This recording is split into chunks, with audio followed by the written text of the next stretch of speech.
Menopausal period असतो ना, वात वाढल्यामुळे आणि मेदाची संचिती अधिक व्हायला लागते. बरं. आता मेदाची संचिती का होते?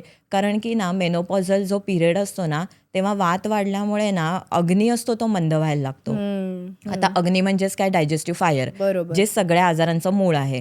आता हा डायजेस्टिव्ह फायर लो व्हायला लागला की जर आपण वेळेवर जेवण नाही केलं किंवा आपण चुकीचे जसं फास्ट फूड आहे, अशा काही जंक फूड आहे, हे सगळे आयटम जास्त खाल्ले गेले बरोबर. किंवा उशिरा जेवण घेतलं गेलं, तर ह्याचं सगळं संचिती मग मेदसंचितीमध्ये होते बरोबर. आणि मग फॅट वाढायला लागतं, त्या खरंय. स्त्रीचं वजन वाढायला लागतं. आणि मग लॅक ऑफ एक्झरसाइज, म्हणजे आजकाल आपण म्हणजे तेच की वेळ नाहीये, वेळ नाही. तर जर एक्झरसाइजसाठी वेळच नसेल तर मग ही मेदसंचिती अजून ॲक्सेलरेट होते. बरोबर.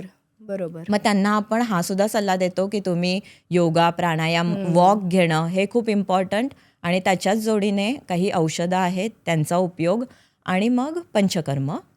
हे आपण बस्ती म्हणून पंचकर्म आहे, जे ह्या मेदसंचितीमध्ये म्हणजेच ओबेसिटीमध्ये खूप छान काम करतं.